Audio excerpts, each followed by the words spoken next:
আসসালামু আলাইকুম প্রিয় দর্শকবৃন্দ, যারা আমার ভিডিওটি দেখছেন জালিশ মাহমুদ অফিসিয়াল ইউটিউব চ্যানেলে, তাদের সবাইকে স্বাগত জানাচ্ছি আজকের এই নতুন এপিসোডে।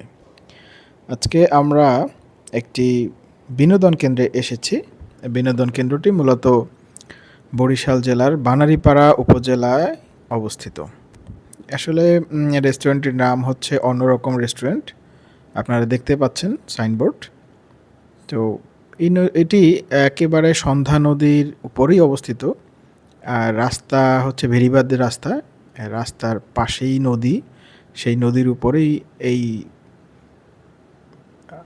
রেস্টুরেন্টটি করেছে একজন তরুণ উদ্যোক্তা। আমরা এসেছি এটি দেখতে এবং আপনাদেরকে জানাবো এই রেস্টুরেন্ট সম্পর্কে, এবং আমরা সাক্ষাৎকার নিব সেই তরুণ উদ্যোক্তার, কিভাবে তিনি এটি শুরু করলেন এবং তার ভবিষ্যৎ পরিকল্পনা কী কী তিনি করতে চাচ্ছেন এবং কিভাবে তিনি এই রকম একটি পর্যটন কেন্দ্রিক বিজনেসের সাথে উনি আসলেন, সেটা আপনাদেরকে দেখাবো। আপনারা যারা আমাদের এই বিষয়গুলো জানতে চাচ্ছেন তারা আশা করি সাথেই থাকবেন। ওনার এখানে যে স্টাইলগুলা করেছে আমার কাছে ভালো লেগেছে। আসলে একটি অন্যরকম ভাইব এসেছে। হ্যাঁ, উনি কিন্তু চাইলে এটি রং করতে পারতো, কিন্তু উনি ন্যাচারাল রেখেছে, যে একটা ন্যাচারাল ফিল দেওয়ার জন্য। এটি জিজ্ঞাসা করেছিলাম, তো উনি বলল যে না, এটা এখন রং করার কোনো ইচ্ছা নেই, এটা এরকমই থাকবে। তো পড়ন্ত বিকালে বা আপনি এসে এই নদীর যে সৌন্দর্যটা এটা উপভোগ করতে পারবেন এখানে আসলে। আসলে ভিডিওটি মূলত আসলে ঘোরার ট্যুরিস্ট কেন্দ্রিক, কিন্তু যেহেতু আমি, আপনারা জানেন যে উদ্যোক্তাদেরকে নিয়ে কাজ করি, সেই জন্য এই ভিডিওটি বানানো, যে এক ঢিলে দুই পাখি মারা। একে ঘোরাঘুরিও হলো আমার, দ্বিতীয়ত হচ্ছে গিয়ে এই উদ্যোক্তা, যেহেতু তরুণ একজন উদ্যোক্তা, তার কাছ থেকে কিছু কথা শুনলাম, সেটাও কি নাম আপনার? তাওহিদুল ইসলাম ভাইয়া। এটা কিভাবে আইডিয়া? এটা মূলত হলো আমি 2015 সালে পড়াশোনা করতেছি এটার উপরে, বাংলাদেশ পর্যটন কর্পোরেশনে। আচ্ছা, ওখানে পড়াশোনা শেষ করার পরে আমি ইন্টার্নি করছিল সোনারগাঁও হোটেলে, দেন অফিসার্স ক্লাব বেলি রোড। এরপর আমি হলো অনকল জব করছি সোনারগাঁও হোটেলে। এরপর পর্যায়ক্রমে দেখা যায় 3 স্টার ক্যাটাগরি বেশ কয়েকটা হোটেলে করছি বনানীতে। লাস্ট আমি জব করছিল সিক্রেট রেসিপি বাংলাদেশ, যেটা মালয়েশিয়ান চেইন। ওইখানে জব করার পরে আমি আর একটা কোম্পানিতে গেছি, যেটা জাপানিজ হুন্ডা কোম্পানি, ওদের জাপানিজ ফুড সেকশনে। ওটা হলো 2019-এ আর কি জবটা শেষ করছি, যখন করোনা কেবল চীনে উৎপত্তি হয়।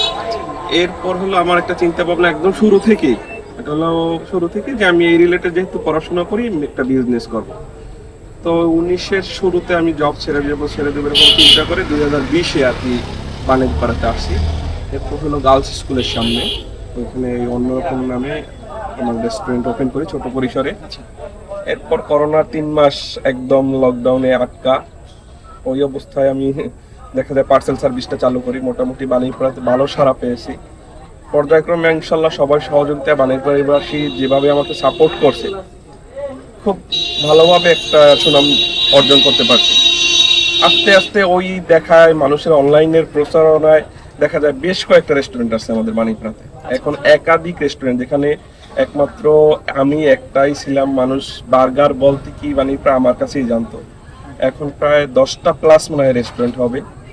এরপর মানুষের রিকোয়েস্টে দেখা যায় যে আমরা নদীর পাড়ে আসলাম, এখানে একটু বড় পরিসরে শুরু করলাম। এখন তো ব্যাপক হারে ইনশাল্লাহ আমাদের ওই পাশে একটা দিছি বড়, আর এখানে প্রায় 40 জনের ক্যাপাসিটি, ওই পাশে প্রায় হ্যাঁ 40 জন প্লাস ক্যাপাসিটি আছে আমাদের ওই সাইডে। কি কি মেনু আছে আমাদের ফাস্ট ফুড আইটেম থেকে শুরু করে থাই, চাইনিজ, ইটালিয়ান থাকবে, পিৎজা। এরপর যদি কোনো কাস্টমাইজ ফুড থাকে, যেখানে স্টেক, যাবতীয় যত ফুড বলেন। ফরেন গেস্ট সর্বনিম্ন কত টাকা থেকে শুরু? সর্বনিম্ন আমাদের 50-60 টাকা থেকে শুরু, সর্বোচ্চ এখন পর্যন্ত 800, 1000, 1200 টাকা পর্যন্ত আছে। দুইজন লোক যদি ভরপুর খেতে চায় সেক্ষেত্রে কত? 1000 টাকার ভিতরে ভরপুর দুজন লোক খেয়ে যেতে পারবে, একদম অ্যাপিটাইজার থেকে main food, dessert, all course. তার মানে তো আপনি তো যেহেতু হসপিটালিটি ম্যানেজমেন্টের উপর লেখাপড়া করছেন, জি। আপনার তো এই ব্যাপারে একটা ভালো অভিজ্ঞতা আছে। এটা ভালো যে আমাদের এই লাইনে উদ্যোক্তারা আসছে, এটা একটা খুব ভালো অ্যাপ্রিসিয়েটেড জিনিস। তো আপনার ব্যবসা আরো ভালো হোক। এখন এইটা কি আসলে চালু হয়েছে নাকি এটা আরো কাজ বাকি এটা আছে? হলো আমরা তো দেখা যায় যেহেতু আমাদের আগেই ওখানে উদ্বোধন করা হয়েছিল, এরপর এখানে আসার পর আমরা কাজ করতেছি এবং পর্যায়ক্রমে ফুডগুলো বাড়াচ্ছি, কাজও চলতেছে, রেস্টুরেন্ট ওপেন থাকতেছে, এরকম একটা ব্যাপার। এমনি চালু আছে হ্যাঁ, চালু আছে। চালু আছে। তো আহ, কিভাবে আসবে এখানে লোকজন? এখানে আসা হলো যদি ঢাকা থেকে কেউ আসে সেক্ষেত্রে একবারে সহজ। ঢাকা থেকে বরিশালগামী যে কোনো বাস বা কুয়াকাটাগামী যে কোনো বাসে গড়িয়ারপাড় অথবা নতুল্লাবাদ যদি নামে, ওখান থেকে বাস সিএনজি মাহিন্দ্রা করে বাণীপুরা বাস স্ট্যান্ড থেকে অটো করে যদি বলে বেরিবাদ রোড নদীর পাড়ে, ওখানে একদম লাশ মাথা ব্রিজের কাছে অন্যরকম রেস্টুরেন্ট, এটাই হলো আমাদের লোকেশন। আপনার কি এই পর্যন্ত রাখার ইচ্ছা নাকি এটাকে আরেকটু সম্প্রসারণের ইচ্ছা আছে? এই বাণীর পাড়াতে আমি মোটামুটি 100 জনের ক্যাপাসিটি রাখার ইচ্ছা। এর কিন্তু এখানে যদি বোট সার্ভিসটা হতো, মানে এটা হলো আসলে কি দেখা যায় পরিবেশের উপর চিন্তা ভাবনা চেঞ্জ হয়।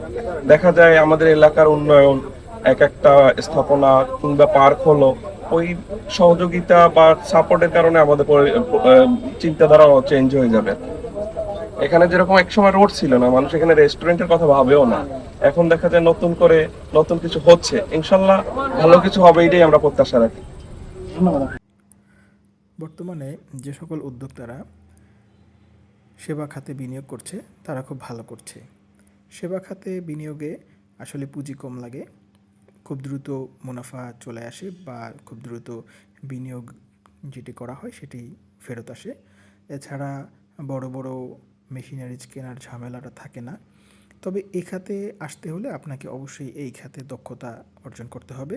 যেমনটি শুনছিলেন আমাদের এই অন্যরকম রেস্টুরেন্টের যিনি হচ্ছে উদ্যোক্তা, তিনি কিন্তু এই খাতে লেখাপড়া করেছেন এবং এই বিষয়টা নিয়ে এখনও তিনি স্টাডি করছেন।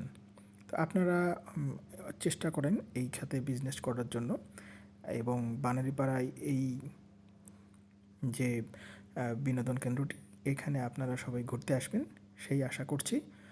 আজকে এ পর্যন্তই। আপনারা সবাই ভালো থাকবেন, আপনাদের উদ্যোক্তা জীবন ভালো হোক।